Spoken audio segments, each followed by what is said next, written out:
All right, tubers, Jeff Lynn's in the garage, 31st of March, Saturday. About 9 a.m. We're just getting out. We didn't do anything yesterday, but we got today, tomorrow, and Monday to work on the car, so we're gonna get busy. Been working on the gas tank a little bit and the straps. We put the gas tank in place, just loosely fit. The gas tank braces welded up under the trunk will dictate where this tank goes. It's definitely, I think they've got to be in the right spot for your filler neck and all that stuff to end up just right down in there. So there's a little shot of that. Looks like everything's lining up good in there. Gas tank straps, the aftermarket straps that I bought,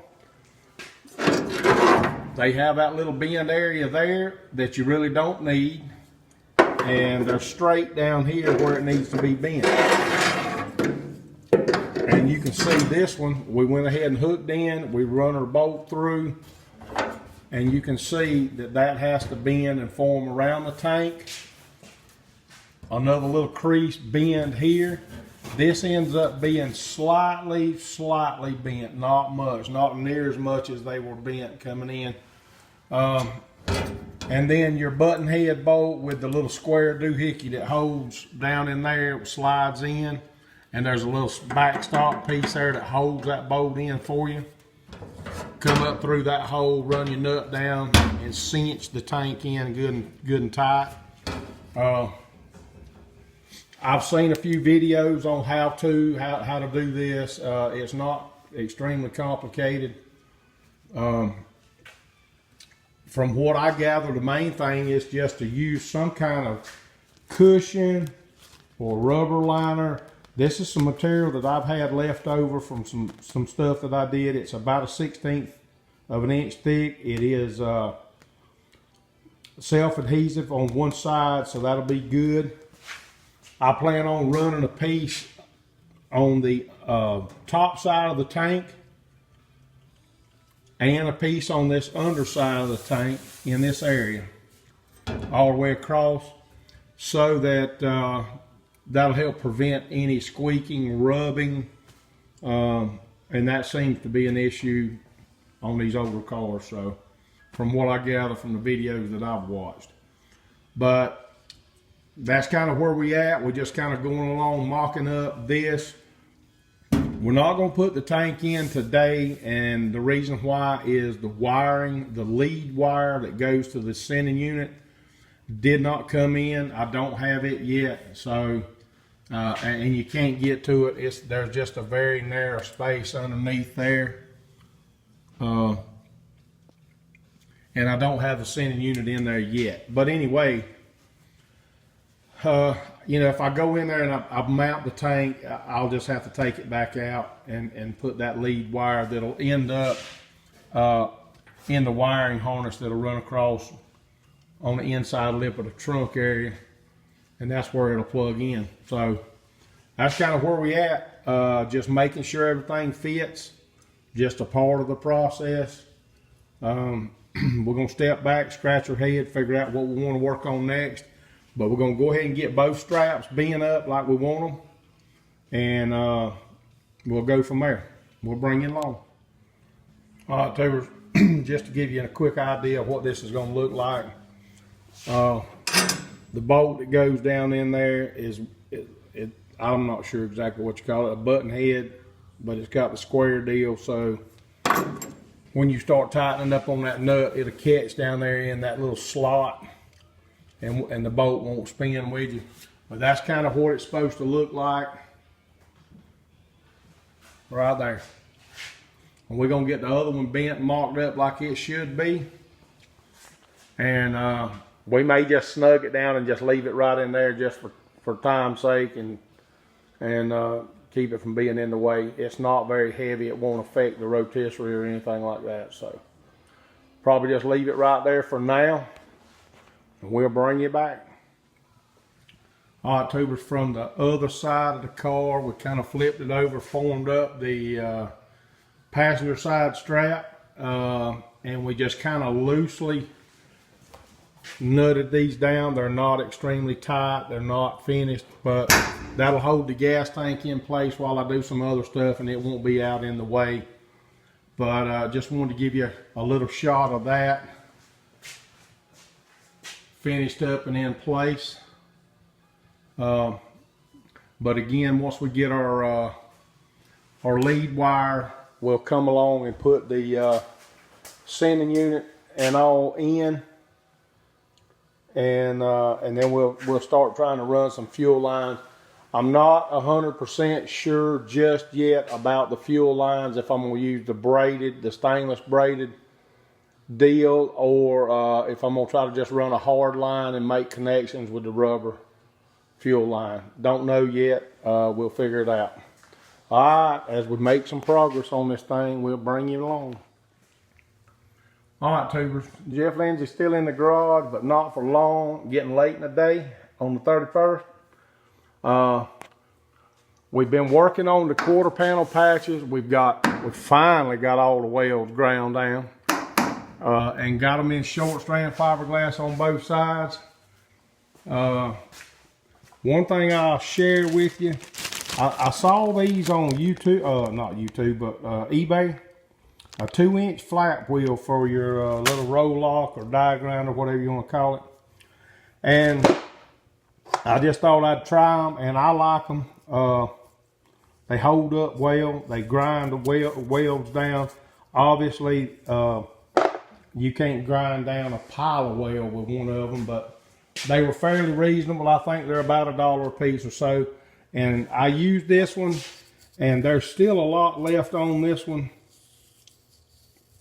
But I went ahead and changed and put another one on because I was trying to cut down some welds. But I can go back to this one just to do smoothing stuff in places. So that held up real well, extremely well. And we didn't do a lot with that one. It didn't take much to finish up what I was doing. But that's what we did. We got that ready, got both sides ready. We laid out the brake lines, the old ones, just to try to figure out where they went. And to the best of my knowledge, this is where they go. I'm guessing. It sure looks right. I don't know. 2 lines up the driver's side. All the bins where I laid this stuff back in there, it seems to be in the right location. Best I can remember, best I can tell from the way it's all laid in now. These little tie downs or clamp downs seem to be going back kind of right where they were. Obviously this one is just sliding around, but it went into the frame rail somewhere. I'll have to find that hole.